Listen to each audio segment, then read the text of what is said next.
Everyone. This is Midnight Publishing with All Things Books and Publishing. I am Yvonne Mason, the owner of Midnight Publishing, along with Mary Brotherton, my right arm, my co owner, co partner in crime, co whatever she gets to do. And Just call me we Coco. just Coco. She's been with in my life so long, I cannot imagine my life without her. And I think God understood that after she had a widowmaker and she's still here because you don't recover from that. So I am grateful because, as everyone knows, Midnight Publishing is a God driven publishing house. He gets all the glory Absolutely. for all of the success that we have here. Without him, we would be nothing. That is why when you come on as an author, you don't pay for anything. You don't pay for formatting, for editing, for publishing on all formats that are available to you, depending on the length of your book. You don't pay for marketing. All we ask is that you repost your stuff that I put up there and give you as tools and everyone else's as well. Because when you share something on your social media, you also get recognized. Today, I'm so excited. And the reason I'm excited is because Gwendolyn Law is on the show with us. Now, the backstory of my Gwen is I've known this girl like one of my children for many, many, many, many years. And when Midnight Publishing started in 2024, in June of 24, in November of 24, Gwendolyn said, "Will you publish my book?" That's it. September's chill. I said, "Of course I will." It is Gwendolyn's journey in domestic violence. Mary and I both are survivors, thrivers, as is Gwendolyn. We all have determined that it was a defining moment in our life, but we refuse to allow it to define who we are. We refuse to allow it to keep us in the past and not carry it around like a ball and chain, because when you do, there is no growth. You just sort of stagnate and keep digging that hole deeper and deeper. And there's an old saying, you know how the hole's too deep? When you can't crawl out of it. So, Gwendolyn, after her book came out, because Gwendolyn is kind of like a hermit until this point. There was a whole lot that happened in her life, and we're going to let her tell her story. But she was like a hermit. She didn't go out. She wouldn't show her face on Facebook. She was afraid of life, of living, of moving forward. Well, when the book came out, this one decides that she's going to go and build her a TikTok account. Not only did she build a TikTok account, but then she starts sending me all these. Well, before that, I said, Brandy, my daughter, I said, "Have you heard from Gwen lately?" I said, "She's fallen off the face of the earth." She says, "Well, Mama, she says she's done a couple of coloring books." I said, "Oh, you tell her she better send them to me.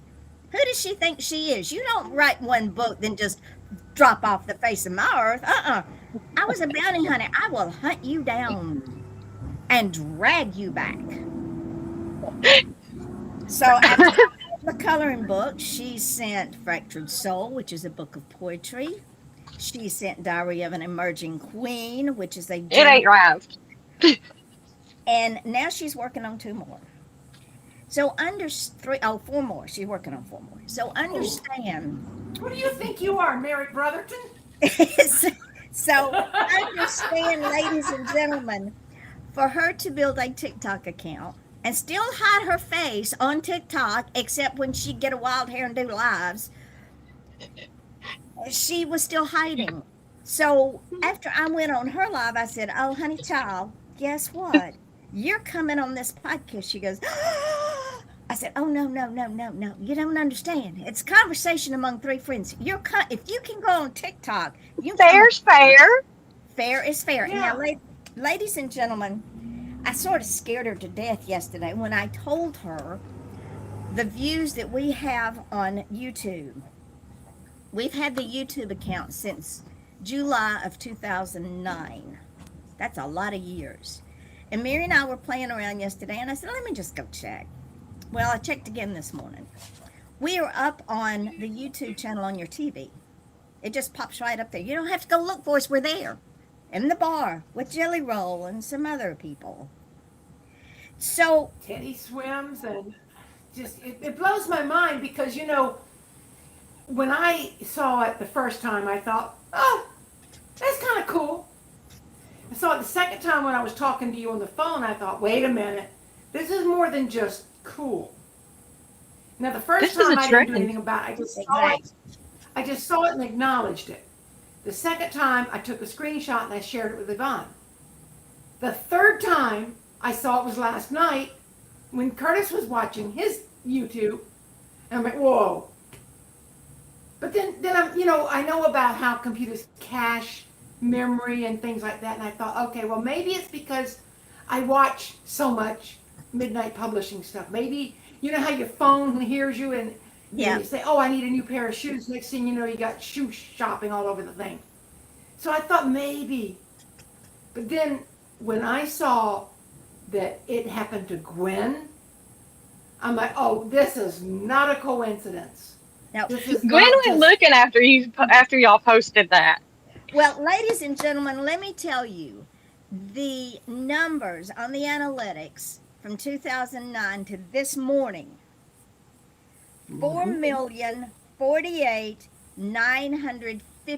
4,048,955,000 views. Buckle Wow. up, beauties. That's a lot of views. Now, I'm going to call out TikTok because when I went on TikTok to build this, I call it my side hustle. I don't need TikTok. I have enough social media. I don't need TikTok. We counted the other day. You have She got almost two TikTok dozen. for me. Yeah, exactly. So we have over 21, at least 21 different social medias, including YouTube, the website, the Facebook pages, Twitter, LinkedIn, X, Mastodon, Blue Blogger, Sky. Blue Sky. So I don't Instagram. Instagram, Threads. Oh, forgot Threads. Substack. So I don't need TikTok. Great. But they gave me a challenge, and these two people know I like a good challenge. Don't tell me no, and don't tell me I can't. Because I learned after being told no, and you're not good enough, and you can't, I'm going to find a way. So this morning, actually last night it started, I put up a short that showed the 4 million plus views. This morning I put up a live that called them out.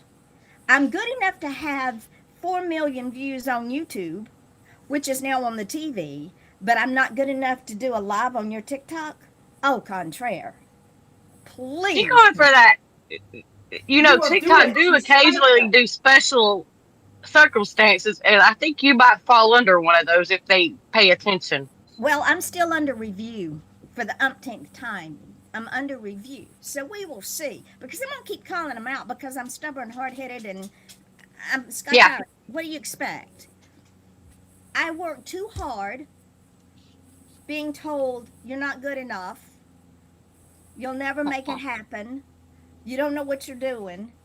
And started from scratch when there were no resources for indie authors to get here today with the help of the core group and to stay with it for almost 20 years to be told, oh, well, you don't have 1,000 followers, so you can't do a live, and you don't have 500 followers, so we're not going to let you do a live as a guest on somebody else's live. Are you kidding me? I also put it up on the YouTube channel and all of my social media, including the website. So, TikTok, you are on notice. So, back to Gwendolyn. Cool. Maybe they'll change some crap for the Oh, good this time instead of the worst. oh, they're idiots. Bless them. It's called control. And when you It let is. go of control, okay, this is another thing we're going to talk with Gwen about. When you are willing to let go of control and trust the process, you get more control. Am I right, Gwen? So, welcome, Gwen. Thank you for being here, honey. I love you. I love you. I love you. Love y'all too. I'm watching you bloom from a cocoon to a butterfly.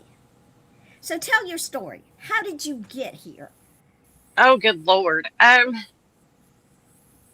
was 13 and I wanted to be an author. Um, I was writing high school, high school English class. Can't remember my teacher's name to save my life right now.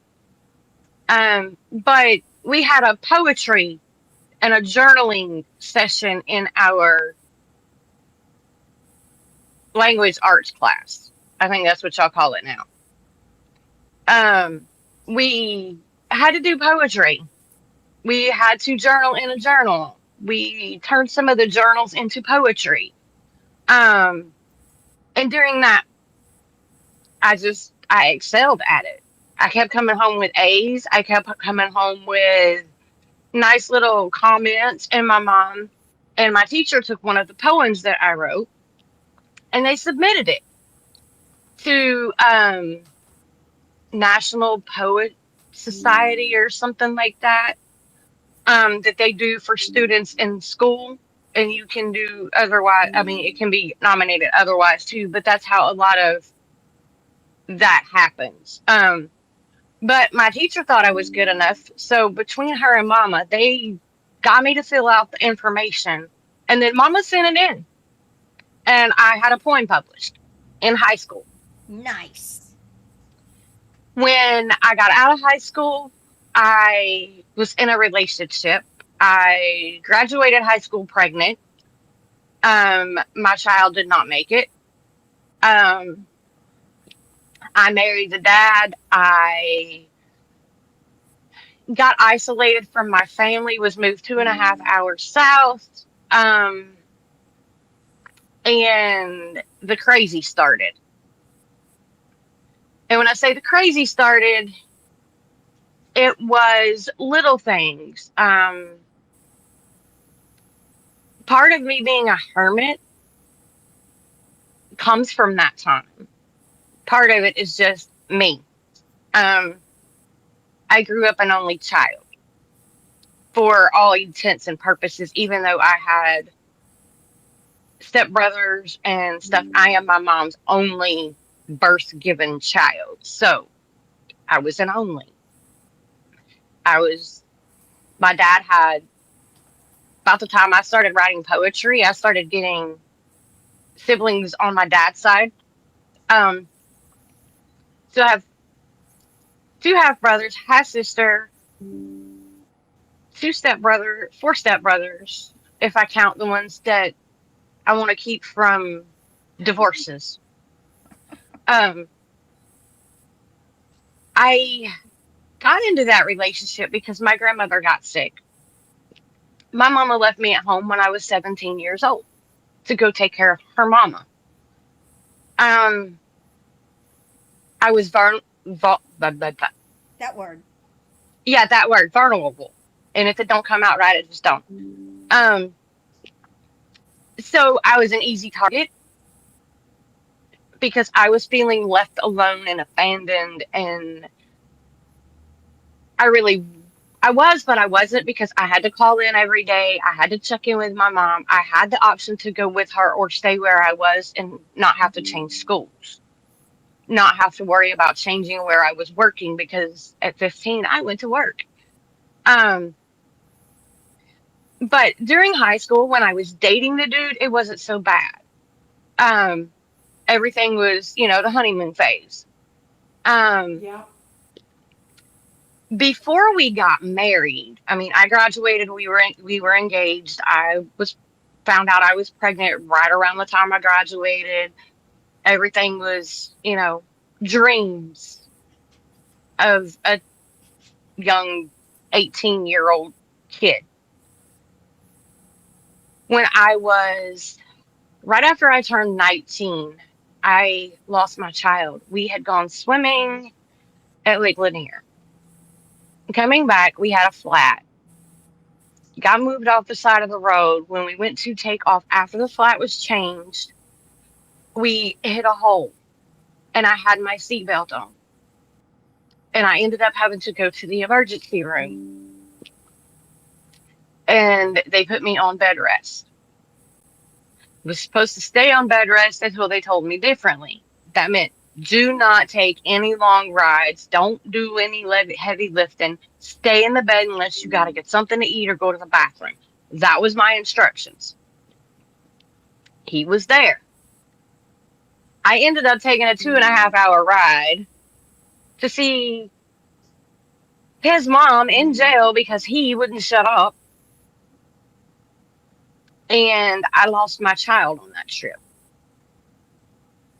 The accident, the seatbelt had cut into my tummy and broke her body apart. So when I miscarried,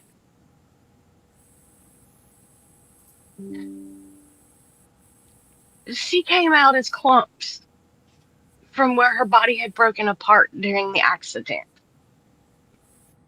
When they did the ultrasound, we had a heartbeat. But somewhere shortly after that, apparently, is when the damage really set in and started breaking my baby apart inside my body. That was a really rough time. Well, I was scheduled to get married less than a month later, or about a month later. Okay, fine. I already had made that decision before I lost the baby. My mama kept telling me, you don't have to do this. It's not too late. Standing in the church when I told them I would not go out that door and get married if they didn't go get my mama out of her seat and bring her to me. Mama said if I'd have known, if they'd have told me that was the exact reason why, you would have run off with your bestie in her car. The one who wanted to nap me up and not watch me get married. When we moved, it was little things, I was isolated from my family. We didn't have a phone. We didn't have electricity. We didn't have water. We had a roof. We didn't have all the other stuff. Okay, we're just starting out. Money's tight. We moved to a new place. I can deal with this for a little while. I got double pneumonia and bronchitis and almost died. Um, a nice trucker's family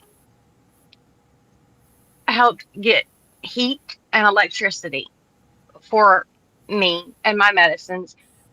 And when that wasn't good enough because it was going to take a little while and we had snow and ice coming, they bundled me up, took me to their house, kept me warm through the storm, kept me fed, made sure I had all my medicines. I don't remember a whole lot of that.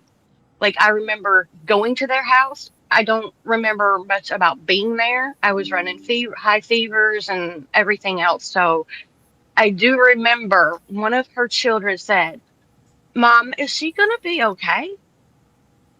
And her mom says, if we keep praying, she will. So that was one thing. But calling my mama, I had to do a collect. It was a 15-minute phone call to check in. That was all it needed to be.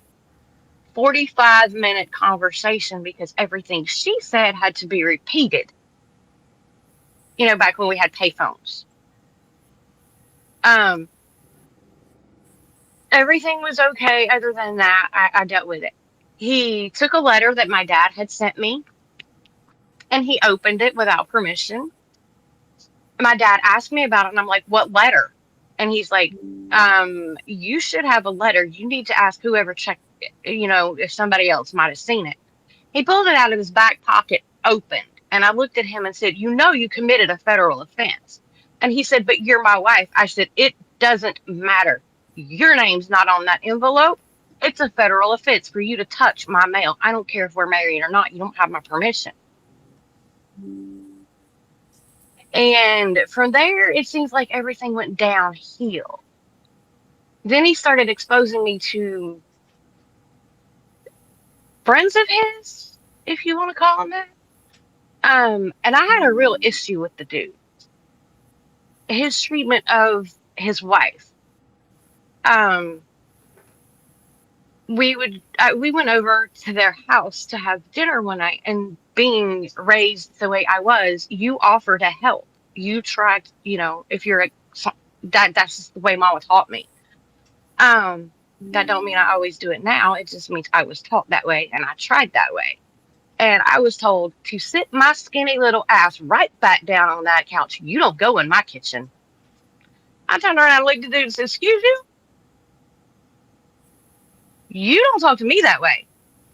Um, I paid hell for it when I got home, but I wasn't allowed to help the lady cook. And dude said something about how he was real picky about this, that, or the other. And I just looked at him and says, "Don't ever come to my house for me to feed you. My kitchen don't run that way." And I couldn't deal with you. Um, we ended up moving from there into a house. His mom moved in with us when she got out of jail.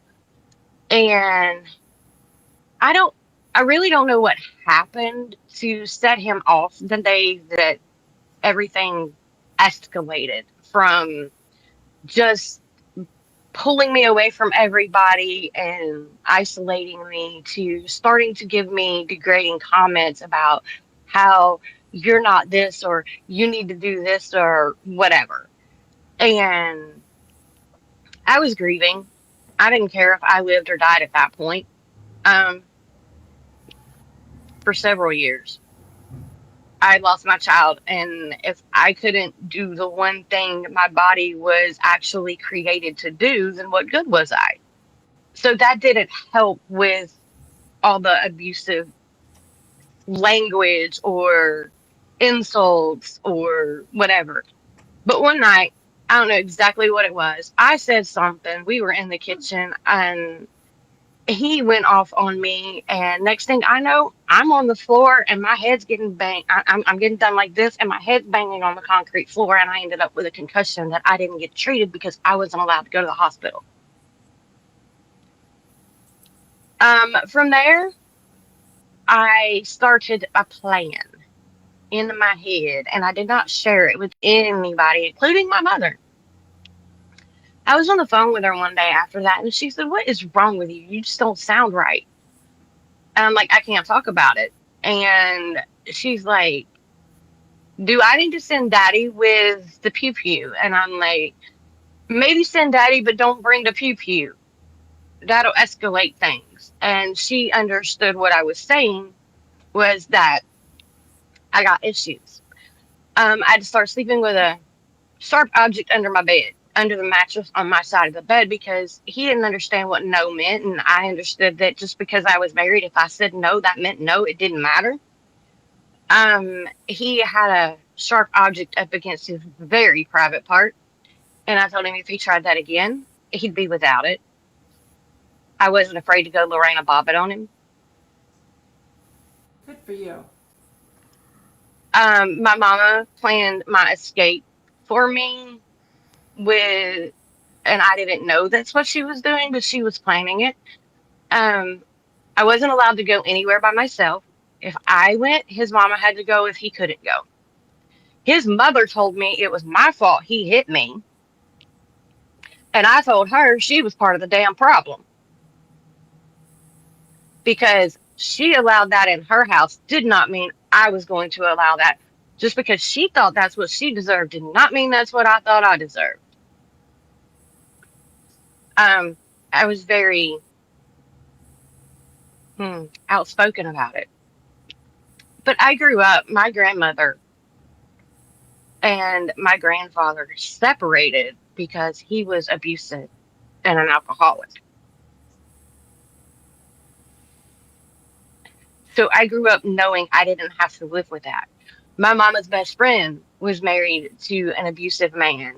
And when I asked why we don't go over when he's home, mama says, "Because I don't like the way he treats her. And she's asked me not to interfere. It makes it worse. So we don't go when he's home." I said, "Okay."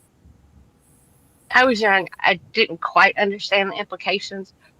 But as I grew older and was in that relationship, I did. I got out. We ended up moving.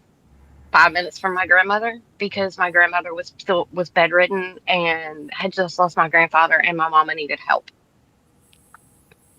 Um, Not the only reason, but it was part of the reason. It was part of Mama's plans. Um, we were arguing one night. He tried to break my finger getting off rings that I paid for through Finger Hut to get married with, and I ran down the hall with a trash bag in my hand because the back of the bathroom needed to be changed. The problem was I was throwing clothes and curling irons and pocketbook in a trash bag and knew I was going to end up at the back door. And I dashed out the back door screaming, "Leave me alone. Get away from me, you crazy moron." And everybody's lights came on and I got away. He started stalking me. My mama shot at him, missed on purpose, put his hair in the tree. His hair was about an inch long. He lost a shoe. Mama got a ticket for firing a firearm in city limits. She paid it because the police department wouldn't do a damn thing about him sitting across the street watching the house, telling me when somebody went to the bathroom, calling and upsetting my grandmother, almost making her have another stroke. Um, then I moved home, and he kept coming back home where I grew up, and was working. And he kept coming in because I worked at fast food. It's really hard when you are in those situations to say, you can't be here. It's a public place. So how do I do this? I had a permanent restraining order attached to my divorce papers. He made the judge mad. He told her she couldn't give me my divorce. And she told him, "This is my courtroom. I do what I want to."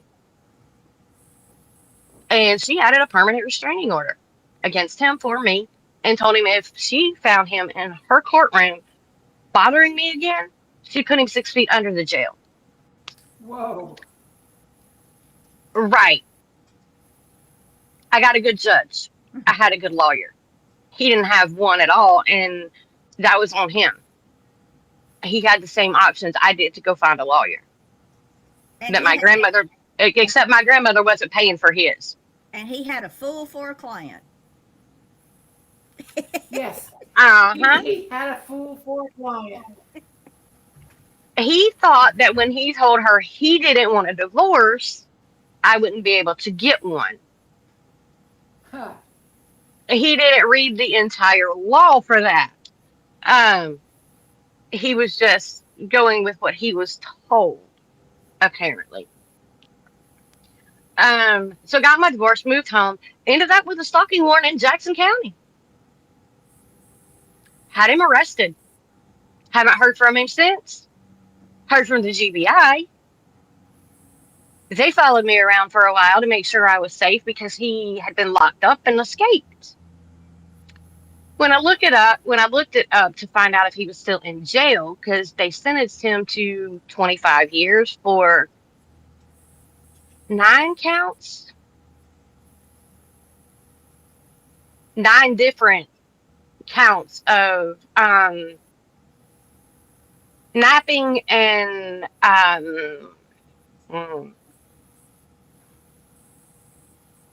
All I'm felonies. trying, yeah, felonies. Um, when they broke it down, it was like 18 different charges. One for this, one for the other on each case. I found out a few other things about him that we're not going to bring up because it puts people in danger, or, talk too much about other than because it would put her in danger. And there was a whole issue. But the GBI showed up at my door and I said, "I seen him." And I said, "Did I call you?" And they said, "No." I said, "Do you see a body bag?" And they said, "No, but what does that mean?" And I'm like, "Well, I have a permanent restraining order. And if I happen to see him on this property and it's posted, I will be calling you." And I want to Y'all, interrupt you just a second. so Um, GBI is basically the Georgia Bureau of Investigation, right? It is. yes, that's exactly what it is. So And it's basically the Georgia FBI. Yeah. yep, It's the state bureau of and you're investigation. investigators. It's definitely the state investigators. Anyway, he got locked up. I I was when they were knocking on my door. I had gotten remarried, had my eldest son, was pregnant with my youngest son, and I mean during the time that they were looking for him. Um, I had already had my first child when they were knocking on my door and started having to follow me around.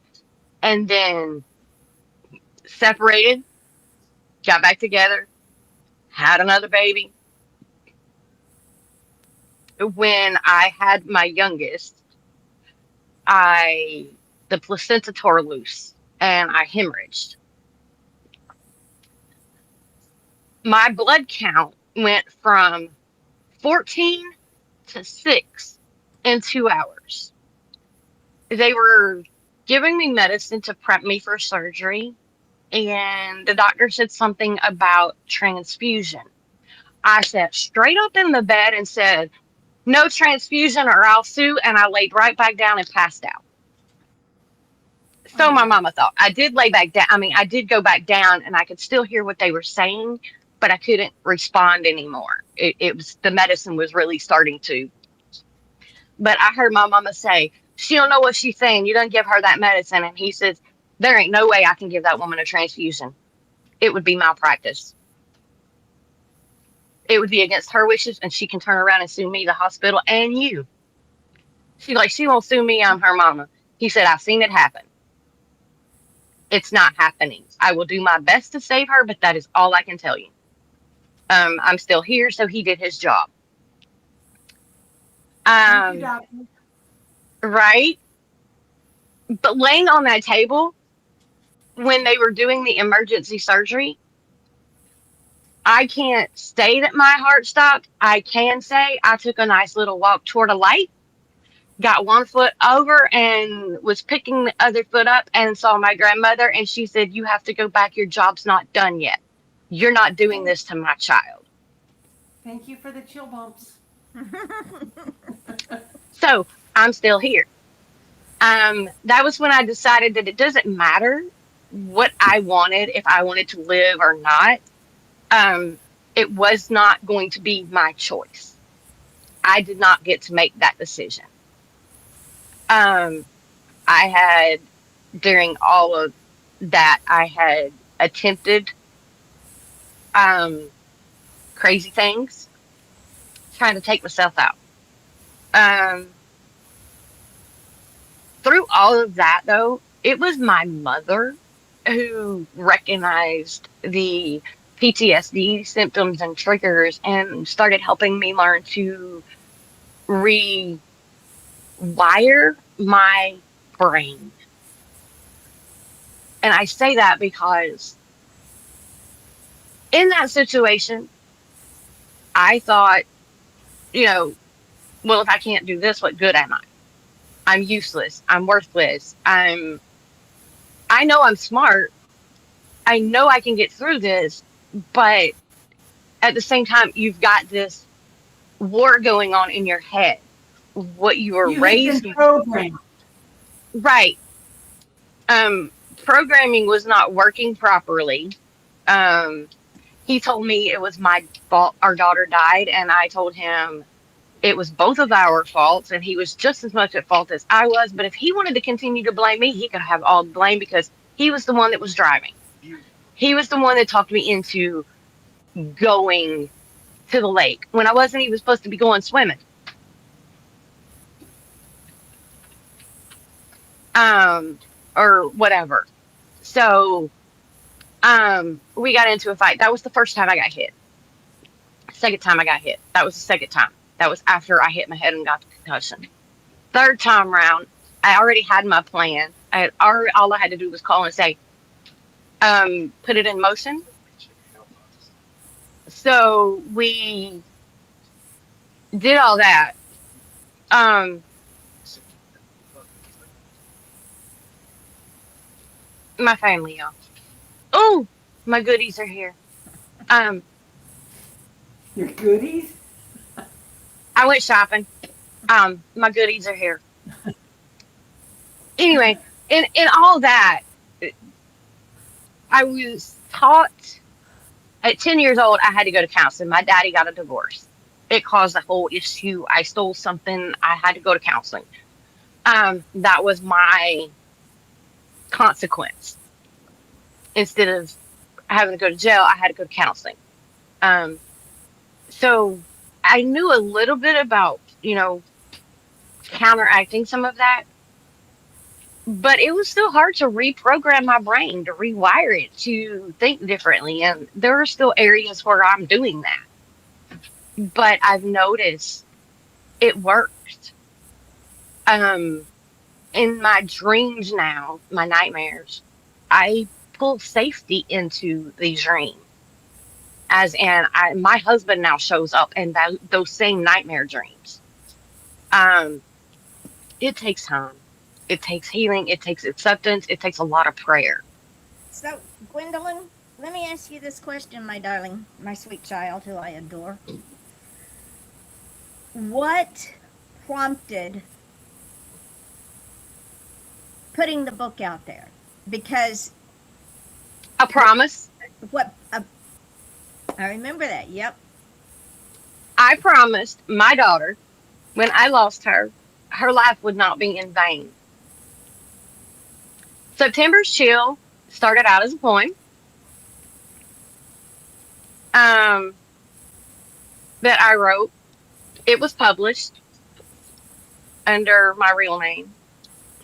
Um, and I turned it into the book. This is my story, but it is also her story. Um, because she never got a voice. She never had a way to say, hey, this is what happens to me. Um, but it was a promise to my mother as well. Um, September Shield's really not the promise Mama got. That was my daughter's promise. Fractured Soul is my mama's promise because of the poetry. That was the thing that she wanted me to, when she would say, you know what to do with your writing. You write so well. You need to publish it. And I'm like, Mom, do you know how much it costs? We've checked this. And she says, I know. We need to Famous figure out last how to do midnight this. publishing. So okay, so let's stop right there for just a minute, Gwen. Everybody that knows me knows I've been in this business for a long, long time. And I know exactly what she's saying. Mary knows what she's saying because Mary took that expensive road. I never did I did. because I'm stubborn. I'm going to find a way around it. You're stubborn and you're a little smarter than the average bear. So when Gwen, and again, ladies and gentlemen, everything that I have done to this point has been a God moment to get me here. And when Gwen sent me that book, I think the first word was, how much is it going to cost me? And I said, what are you talking about? How much is it going to cost? I said, How much does it cost to get the ISBN? How much does it cost to put it up?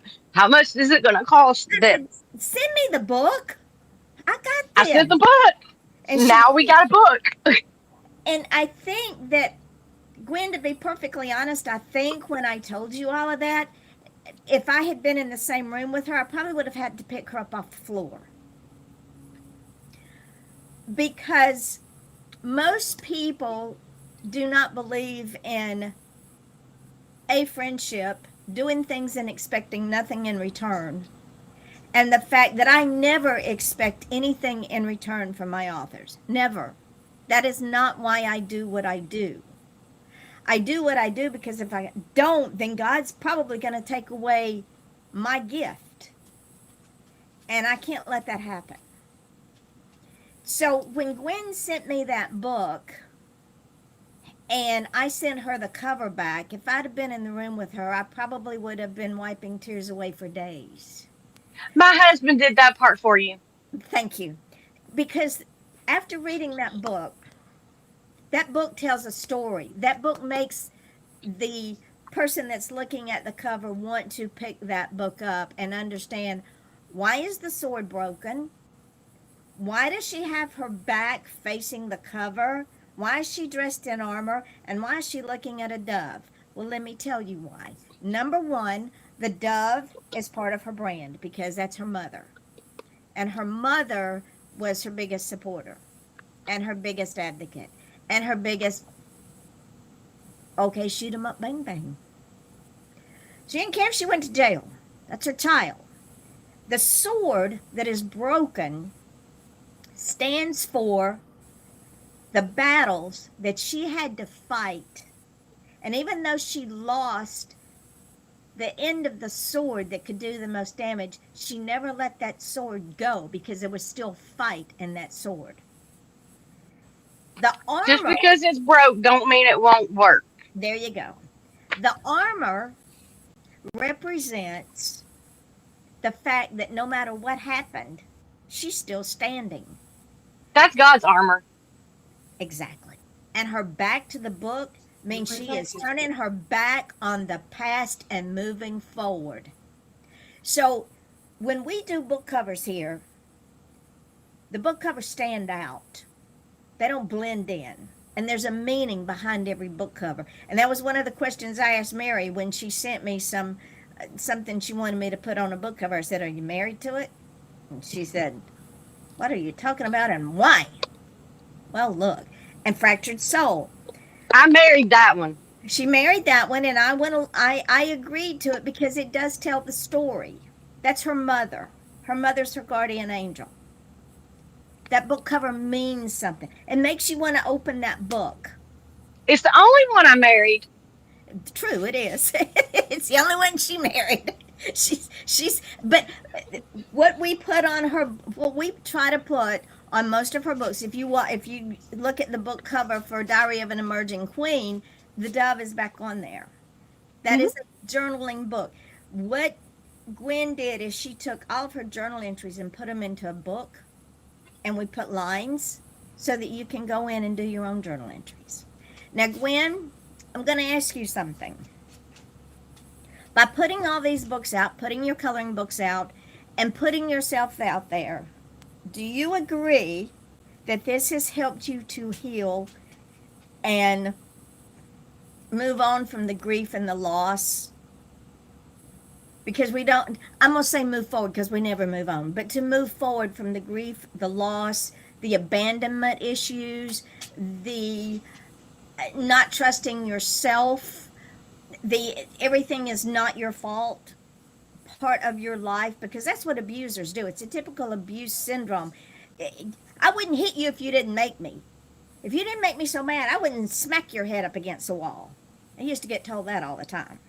And after a while, you begin to believe it. And because you allowed yourself the vulnerability to put your story out there, to put your truth out there, and to maybe help someone else, has that helped you? In some ways, in others, it has brought up a lot of other issues. I put the book out now. What? He's also no longer in the pokey, so how safe am I really? And yet I'm releasing this anyway at the same time. The book came out the same year they actually let him out. And that was a God moment. And I was like, oh crap, now what? It's a God moment. Think of it that way. Um, do I still fear like I did? No. Why? Okay, well, if anything happens to me, I already know they're going to look to him first. Not because of my books, just simply because of the paper trail with the domestic issues. Exactly. So, in that sense, yes, I have healed. Um, it when I wrote the book, it was like, okay, now I'm done with it. What do I do? I don't want anything else to do with it. Because I told the story. I did what I was supposed to with it. And then it was like, but you got to get it out there. It It's gave me courage. there you It go. gave me self confidence.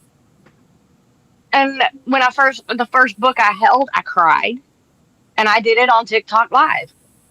I opened my books on TikTok Live, and it was the first time I'd ever held one of them. I'd seen it. I knew it was out there, but when I held it, it makes it a lot more real. Speaking of, my other books are coming to you. I'm sorry. Um, it's all right. I'll It find happens. it as soon as I can. That day, I'm gonna tell you what. That day, I had 5 different authors going. I need books. How soon can I get my books? Can I get them yesterday? No, honey. It's a process. Well, I've got this Look, I had money to buy them at the time. you know, and that's good. I want to Um, say something, Gwen. good. And this came into my head a couple days ago. God has his own calendar. God's time. Those books are going to Yvonne for a reason. Hmm. I don't know. I don't know why, I do. but she's supposed to have those books and put her fingerprints on them before you get them. You know, you say that. I, when Yvonne lost her publisher, I lost a publisher. Yep. She was supposed to do my first book. Oh, Instead, we have Midnight Publishing doing it because God said that's not where it needs to go. I told you to talk to Yvonne. I didn't tell you to talk to Andrea. uh-huh. But Yvonne sent me to Andrea. I did because it God sent me back to Yvonne. exactly. There is nobody else to trust with my books. It it I've been watching blows my her. mind away. I have been watching her do.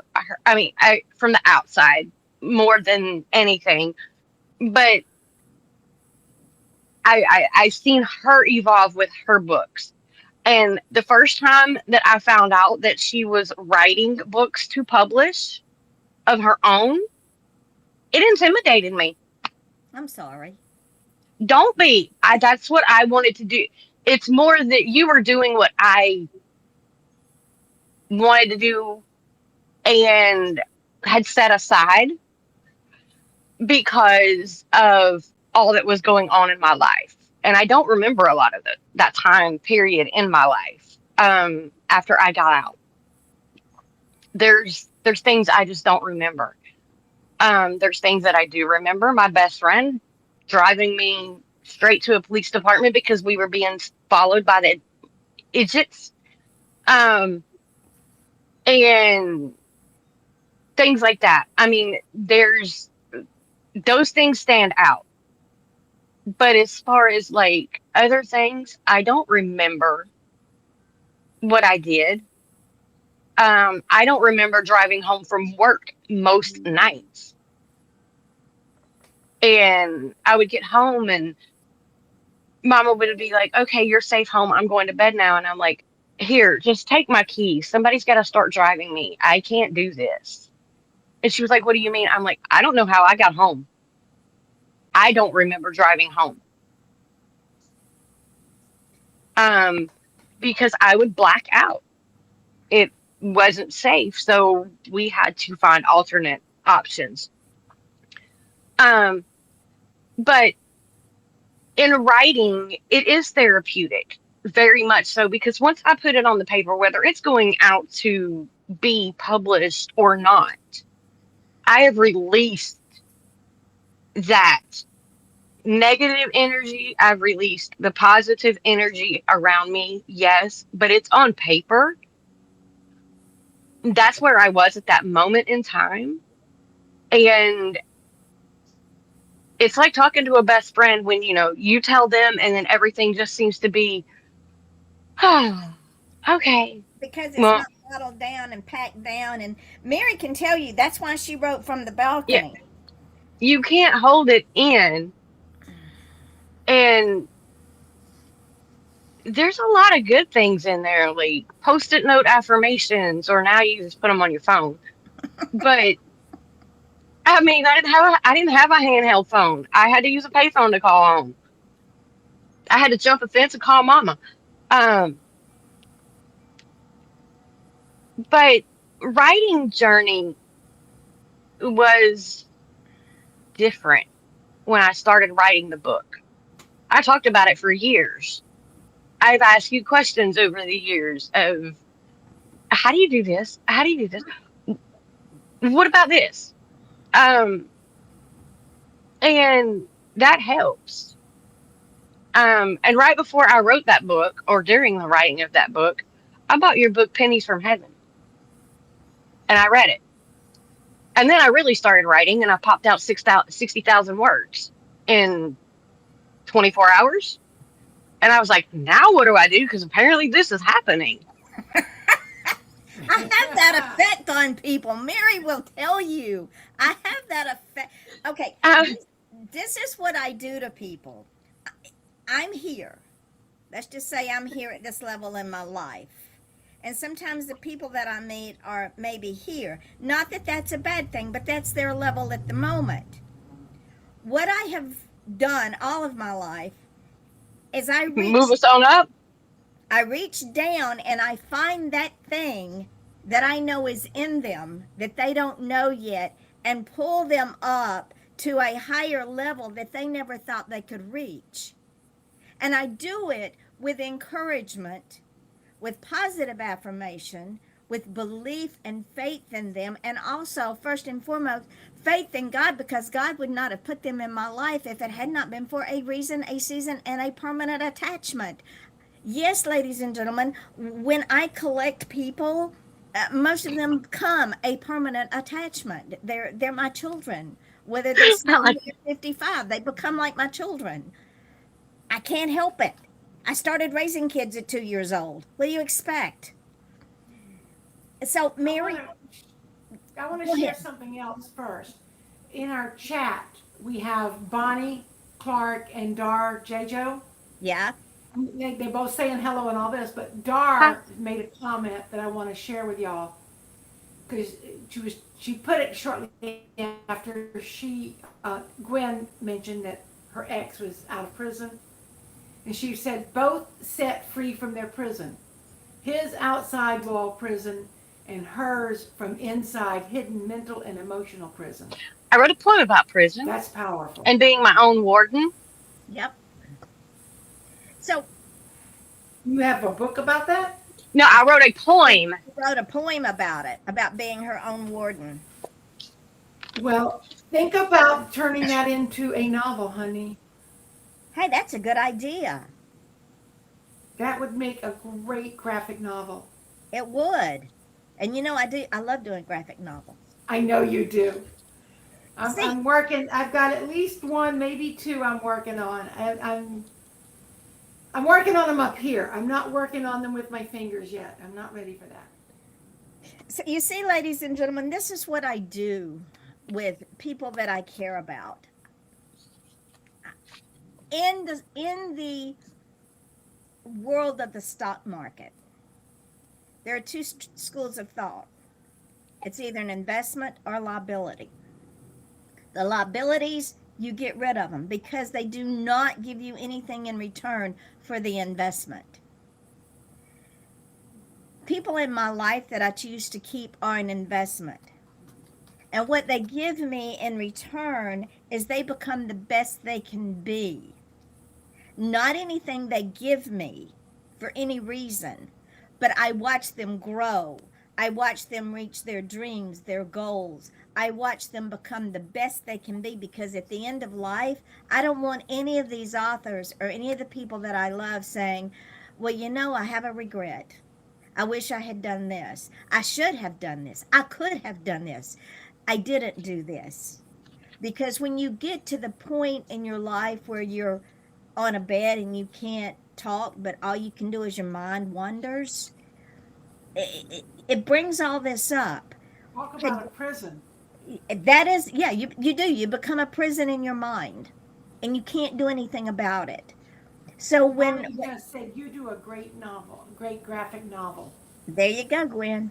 So when Yeah. Mary said to me, "Well, I've got all these books on my computer," and I go, "Yes, and well, And why aren't they on my computer?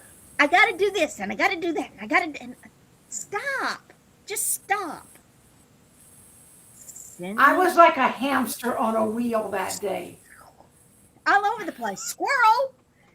But Oreo? for real, she was. It was anybody that saw us talking would have gone, "What in the world? What are They these would have women told me, doing?" Vaughn, give her her pills. She needs her medication. She's spiraling. Because I literally was spiraling out of control because at that moment in time, I had probably 25 books that were completed and probably another 25 or 30 that were in various stages of completion or maybe just ideas. And I was fighting myself over what to do first. And Yvonne said, go home and write them down on a list and do it in order of the ones that are finished and ready to go, and the ones that are almost finished, and the ones that are just ideas. Put them at the bottom of the list. And then you send me everything you've got that's ready to go. I'm like, are you sure?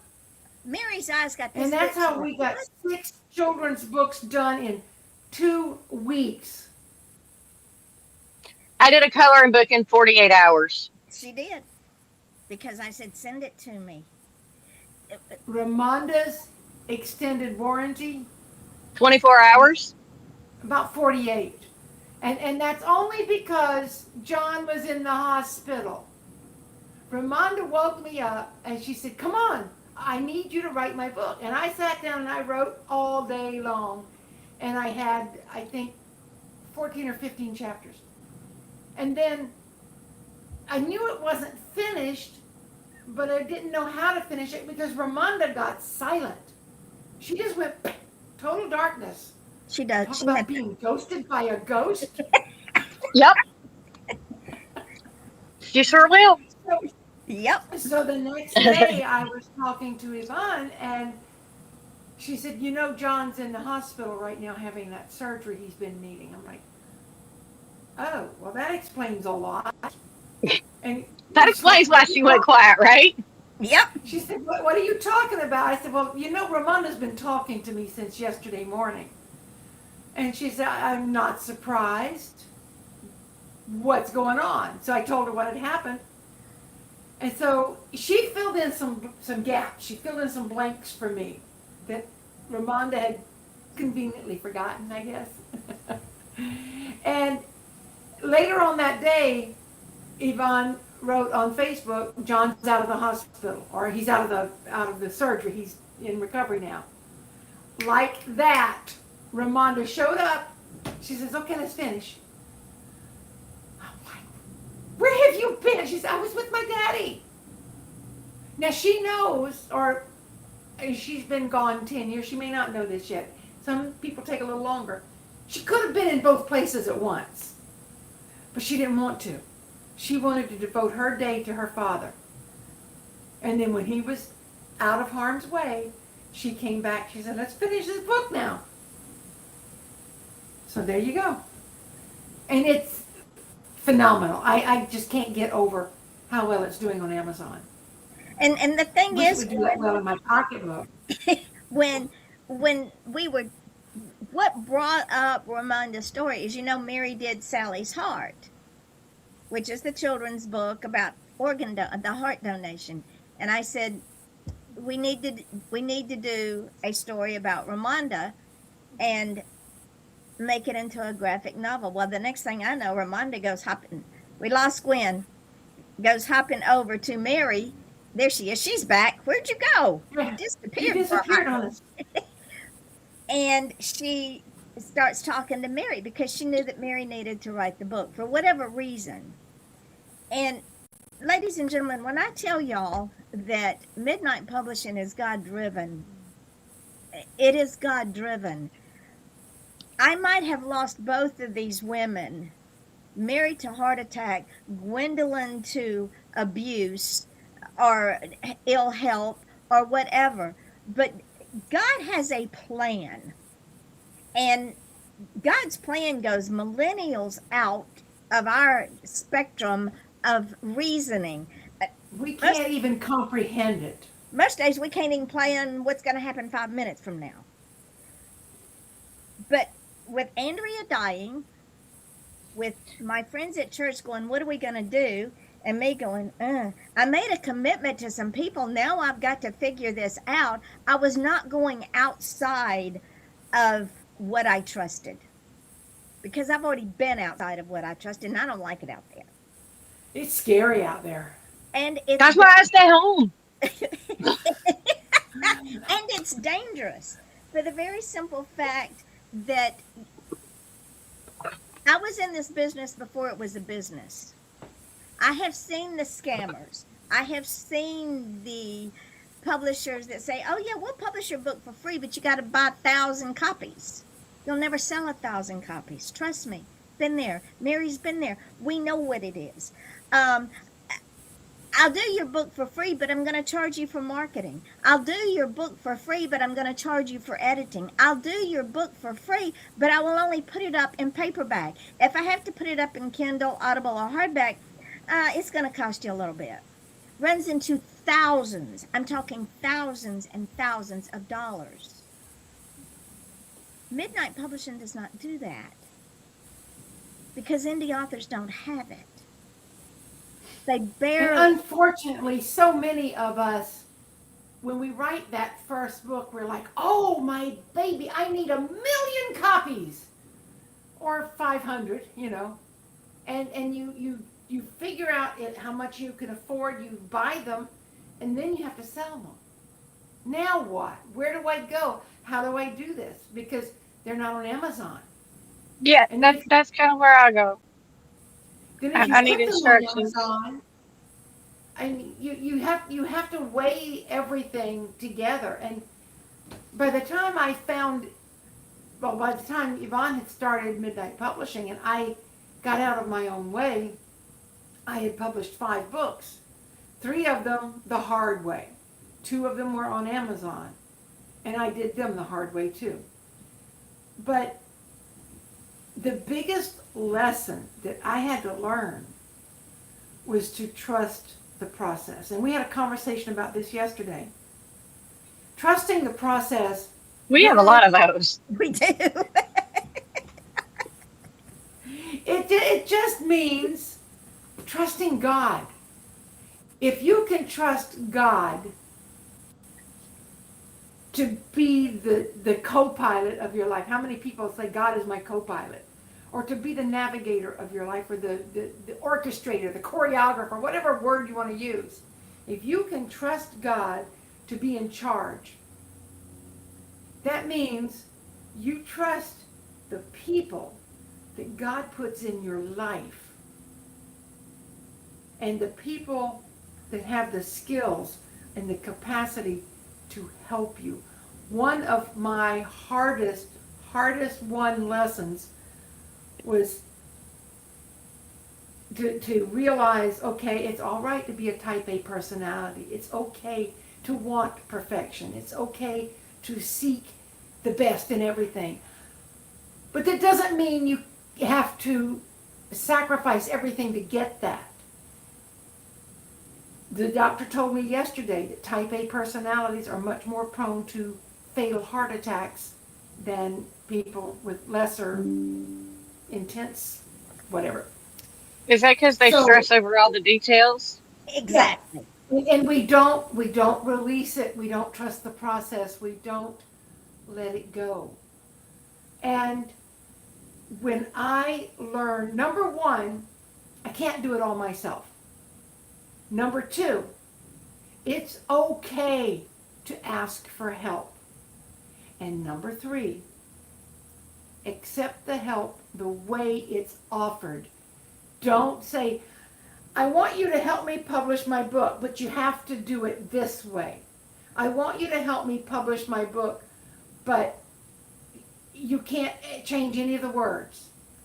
I want you to help me publish my book. Oh, but I made some mistakes, so you're going to have to take it back down. I want you to help me publish my book, but don't market it on this or that platform. Or I want you to help me publish my book, and you can, and Gwen, I'm going to tease you for a minute. Don't put my picture on it. Don't use my name. Don't let me come on your podcast and promote myself. I mean, 4 million viewers are 4 million potential book buyers. And Yvonne and I had talked about this last year, bringing the authors on board. And we've got people lined up for the entire month of February, right? We do. And I think we should invite Dar to be our first person in March. We can do that Wait, when's Bonnie coming? next week. Okay. Next Bonnie week. will be on next Wednesday. Bonnie's next Wednesday. If C.R. Dunham, Dar's over here singing, let it go, let it go. if C.R. Dunham can change an appointment, he'll be on the 18th, and then Carol Bellavance will be on the 25th. Now, that's another one we had to drag in here kicking and screaming because she didn't want her name on the book. She didn't write the book. I said, au contraire. You're the best. I'm the hands. Yeah, God gave you this ability. The authors of the We're the letters, tools Yeah. God uses. in the New Testament, Paul talks about writing the books all the time. He says to the Corinthians, I, Paul. So it is okay to take credit for what you write. It is okay to own it. It is We not- can't publish it with God on it. Not as he's the only person, because somebody had to write it. So somebody's name has to go on it. There you go. You picked on me about my name. Because we love you. I know. And I chose that particular name to write under because it is partially my name and it is my mother's initials. That works. I love that. So it is my name, but it's not the name everybody calls me. And that's fine because a lot of authors use pseudonyms. Yeah. Most of them don't even know that's my middle name. Well, now they do. You just made it. I have another thing from chat. Our chat is burning up today, and it's only got 2 people in it, and I love it. That's okay. Bonnie said I would never have published without Yvonne's encouragement and support. She never gave up on me. Took me over a year to let it go and trust the process. Thank God I did. Well, Bonnie, you make me feel really good because it didn't take me a whole year of badgering. Look, it took me 25 to get my first one out there, so. I do gentle. You don't badger. You just very strongly encourage. I do, and the reason is very simple. Mary, if we had lost you without those books out, what a waste of talent. Gwen, if we had lost you without your truth out, what a waste of encouraging somebody to get out.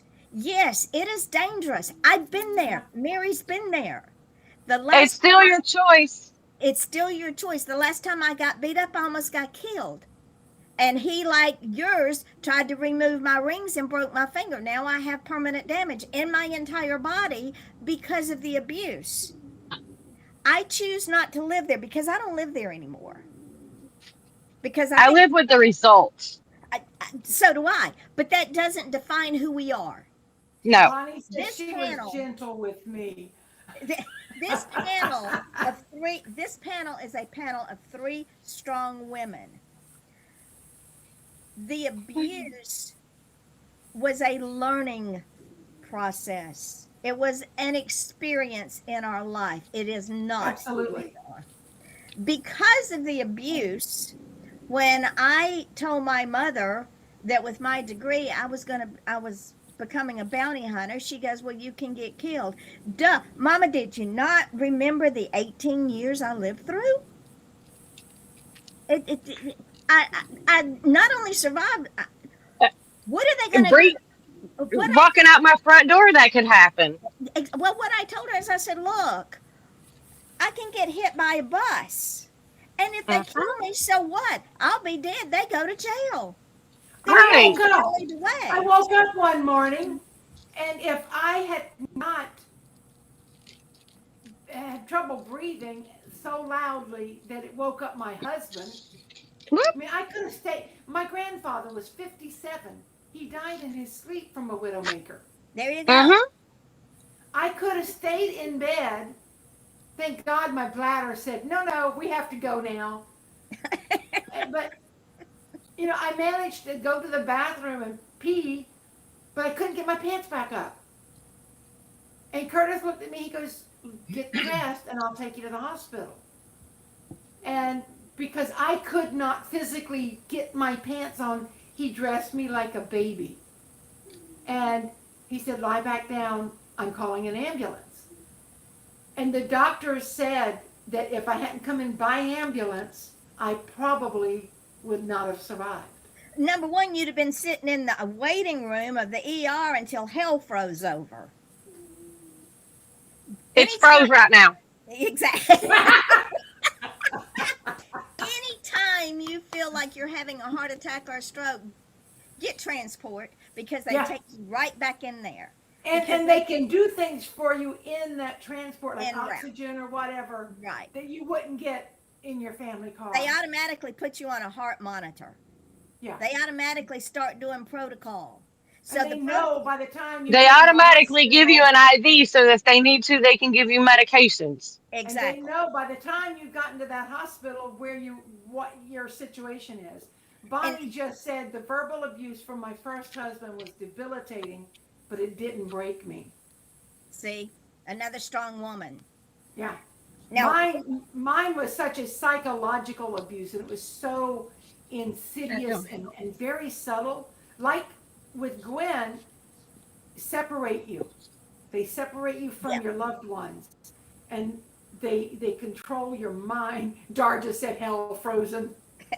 I don't like that They outfit on control you. you. Go change. yeah, exactly. Or You're you're wearing that. And why are you calling your mother again? Didn't you just talk Right. to her Didn't you last just talk to her last week? Exactly. it's mind So, games. maybe someday in the future, we need to get all of our surviving women together and have a little forum and share our stories, because there are many, many other women out there who are undergoing what we have survived. Bonnie said, wow, Mary, praise God for your husband taking charge. Yes, ma'am. And anybody with any information about how to fight a popo situation when it involves them, let me know. I got somebody who needs that intel. Okay. She kind of running low on some motivation. Not Hmm. motivation. Not motivation. Inspiration. Wore down from the fight. She's feeling really worn out from the fight. She needs to hook up with us. We'd give her an adrenaline.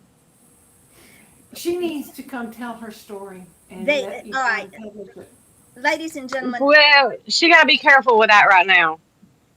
that is Cases. true. Ladies and gentlemen, what most people don't understand is men are abused as well. Yes. Oh, that's another book that I'm working on. A friend of mine told me the story of her son who was put in hospital, barely able to survive from the woman. I don't know if she was married or not. I don't think they were married. But she beat him within an inch of his life. And it's one of my files that I intend to finish one day. You know Um, about you know about the road to hell, right, Mary? paved with good intentions. Exactly. And I say that because I'm expecting at least one book out of her. I gently You're push. gonna get way more than one. It's just, Between right you and me, now, she gonna be sending them in, and you gonna be like, "Oh, what happened? All right, she's back." it's a mental thing for me, but I'm getting the medication sorted out, so I'm not constantly exhausted. Mary, my love, I know. you cannot use the mental thing as an excuse. Well, if my mind is asleep, I can't write, darling. I So mean, I'm going to take a nap after we do this show because it wears me down. And that might be 15 minutes and it might be an hour. And then I'll get up and You play nap roulette too? she does. I She do play does. nap roulette. So, ladies and gentlemen, we are getting ready to close this show because I have to go bowling. Pretty soon this year will be over for me bowling. I'll be so glad because it's interfering with what I love to do. And Mary, what are your closing thoughts? Um, my closing thoughts are y'all just hang on because I've got a lot more books to finish. I'm only 70. Longevity runs in my family. So I expect to do a lot of writing before I die. There's a reason that I survived the Widowmaker. There's a reason that I'm able to tell my story through novels um, that make my son shudder and say, "I can't read this anymore, Mom. It's heartbreaking." But those heartbreaking stories serve a purpose. Every one of us who has survived any kind of abuse, whether it's mental, physical, emotional, financial, it doesn't, abuse is abuse. It does not have to break bones. It doesn't have to leave a scar that the world can see. When a woman goes to bed and says, "Please, God, let him hit me," there's something wrong. Yeah, really. And that was my prayer for many, many nights before I got up the gumption. I think really my final thought is, ladies and gentlemen, if you feel like you are being abused and you have nowhere to turn, contact Midnight Publishing. We will help steer you. I mean, I know sometimes it's hard to dial 911. It's hard to dial 988, which is the suicide hotline. And you don't have to be suicidal to call. I've called them 3 times in my lifetime because I just needed a friendly voice on the phone to say, "It's going to be okay. You don't have to do this alone. I'm here for you." And, it's like, well, who are you and why do you care? There are strangers who care. And you don't get much stranger than the 3 women you see right here. Gwendolyn, what are your final thoughts, my darling child? My final thoughts. I don't Well, know for, about final, but they're thoughts. for this show, you're coming back. You just don't know it yet. Now you do. um, Your closing you know, thoughts for today. even okay, even if people will tell you that they want to help you, and sometimes they do want to help you, but they don't know how. I've been in that situation. I don't know enough about that type of getting out and having to deal with that particular situation afterwards because that extends the abuse when you have to do legal avenues. I had a lot easier time than a lot of people do. Um, so if you reach out to somebody and they can't help you, but they say, "Let me tell, let, why don't you get in touch with this person?" They are giving you somebody that they trust that might have more information or helpful tips than they do. It is not that they are trying to brush you off. It is not that they are trying to pawn you off. It's they absolutely have no clue how to help you from this point. They've done all they know to do other than pray and be there to listen. But there are other people who, like, if I tell you to go talk to Yvonne, she has more interaction with people in the legal world for giving tips or saying, no, you can't do that. But if you alter that, you might could get by with, making this work for your situation. Um, so if I send personally you to somebody else, it's not because I am not trying to be helpful. It's I have no clue. My set with DV in both cases, I did not stay in that situation over 2 years at a time. My first relationship was about two, maybe 2.5 years. Um, the second one was months long. That's it. It's like I'm done. Because you So were learning your lesson. right, I was learning I'm strong enough to get myself out of this, but I'm also strong enough to face it when I need to. That was the second round. That's the only way it makes sense to me. Um, but don't think that we don't care. And if we're, it, when I say stuff, I'm blunt, so sometimes it seems a little harsher than it needs to. Um, take the words, not the tone, and think about exactly what is being said to you. Break it down so that you can understand. Sometimes that's just the way it comes out is tough love instead of the cuddles that you want. You cannot be cuddled while you are healing in the same way as if you've got a cold and you need somebody to take your temperature and make you soup and all of that. You have to learn to do all that on your own, but you don't have to do it on your own because you have support of people that you can contact. It it's different, but it's basically,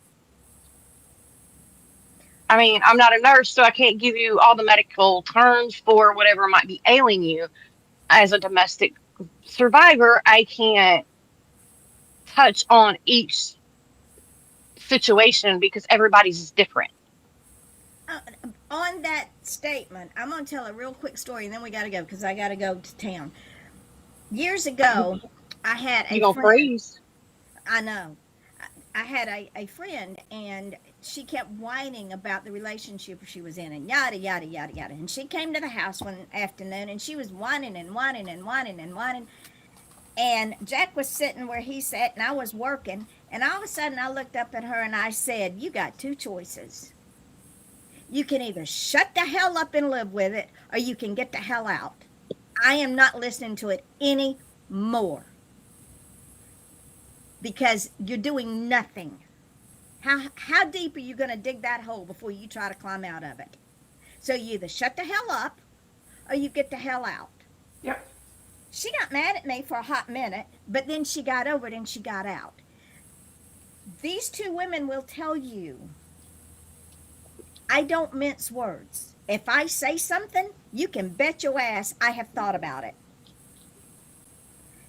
I am very upfront. I am brutally honest, as the kids will tell you. Brittany texted me yesterday, "Nana, I'm scared, I'm in pain because she's having some health issues." And I said, "Suck it up, Buttercup. Go get it seen about. Stop whining about it." I have no sympathy. I've been where most everybody is. So don't whine to me.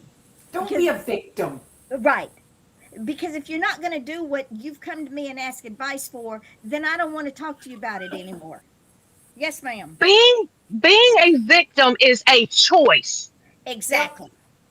Staying in a relationship because you're not leaving is a choice.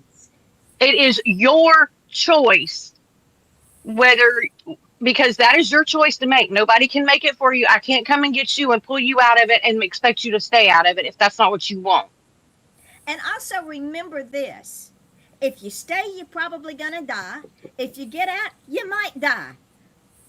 Which part of the scale do you want to be on? I want a fighting chance, so I got out. Yeah, I got Yeah, stalked, and got harassed. Go ahead, Mary. death comes in many forms. It doesn't Yes, necessarily mean exactly. because No. I was dying a death of my spirit in that first marriage. And it took me 25 years to get out, but it took me 2 years of hearing the voice tell me to leave before I realized this isn't my imagination. Just because he's never hurt me physically doesn't mean he's not hurting me now. But I couldn't see that until I separated myself from it and looked at it from a distance. So, with that being said, ladies and gentlemen, we are closing for today. We'll bring Gwendolyn back because we have so much fun with her. I will put when I get Thank you. back. I love you, honey. I know it Love took. y'all. And let me tell you what the definition of courage is, ladies and gentlemen. Courage is the ability to do something when you're scared to death. That would be Gwendolyn. Bonnie just said, well put, my spirit was dying. There you We, go. we Uh-huh. think we think abuse has to be, a fist on your face or in your belly or whatever. But the words, the psychological abuse It's can worse. hurt so much more because nobody can see it. Nobody understands. And Nobody that's understood why I wanted to divorce a good man. yeah. Because y'all don't live with him, y'all don't see what happens. But Yvonne's got to go somewhere, and she gonna freeze Yeah. while she's doing it. We will continue this another time. Next week, we're meeting with Bonnie Clark. Correct. And this, when I get back, I will put this up on the Midnight Publishing page. I will tag you two ladies. I will tag Bonnie. I will tag Dar. That way, y'all can share it. And I will see. I can download it. And Gwen, if I don't know if I can get it to you in an email so that you can put it up on your TikTok if they'll let you. We'll see what we can Screen do. record, and I can make it like a stitch or a duet. Well, it will I know be how to screen record. okay. It will be a It will be a. My mind just It'll went. be a post. Yeah. All right. We'll Yeah, figure. We'll but figure. I have screen record on my phone, and I think when you ask where I went, that might have been what I was trying to do. Oh, she's trying to record it. That works. Okay.